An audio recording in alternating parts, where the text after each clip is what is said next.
বাঁশতলা থেকে সিপাহীবাঁধের দিকে 10টি হাতির একটি দল ড্রাইভ করে নিয়ে যাচ্ছিল হুলা টিম। সেই সময় জনশতাব্দী এক্সপ্রেস আসে আর ঘটে যায় মর্মান্তিক এই দুর্ঘটনা।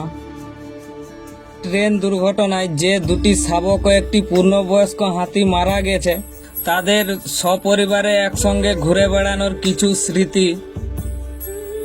একটি মর্মান্তিক দুর্ঘটনা ঘটেছে রাত্রি 1টা নাগাদ ঝাড়গ্রামের পাঁচতলাতে বরবিল হাওড়া জনশতাব্দী এক্সপ্রেসের ধাক্কায় 3টি হাতির মৃত্যু হয়েছে, যার মধ্যে একটি পূর্ণবয়স্ক হাতি রয়েছে এবং 2টি হস্তি শাবক রয়েছে। বন দপ্তর থেকে যেটা জানাচ্ছে যে ওই এলাকায় বেশ কয়েকদিন ধরেই একটি হাতির পাল রয়েছে এবং বন দপ্তর আরো জানাচ্ছে যে তারা রেলকে জানিয়েছিল যে ওই এলাকাতে হাতির পাল রয়েছে, ফলে রেলের পক্ষ থেকে যে সাবধানতা অবলম্বন করা উচিত সেই সাবধানতা যেন রেল অবলম্বন করে, কিন্তু কোন রকম সাবধানতা অবলম্বন করা হয়নি এমনটাই বন দপ্তর সূত্রে জানাচ্ছে। ডিএফও যেটা জানিয়েছেন যে তারা এর বিরুদ্ধে ব্যবস্থা নেবেন এবং বরবিল হাওড়া ঝাড়গ্রাম ক্রস করার টাইম সন্ধ্যে 6:15, সেই ট্রেন লেট করেছে এবং 1:40 নাগাদ বাঁশতলা পেরোচ্ছিল। সেই সময় হাতিগুলিকে ড্রাইভ করছিল বন দপ্তর এবং হুলা পার্টি।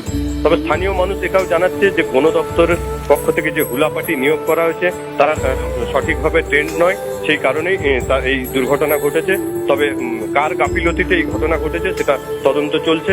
বন দপ্তর রেলের দিকে অভিযোগ তুলছে এবং রেল বন দপ্তরের দিকে অভিযোগ তুলছে।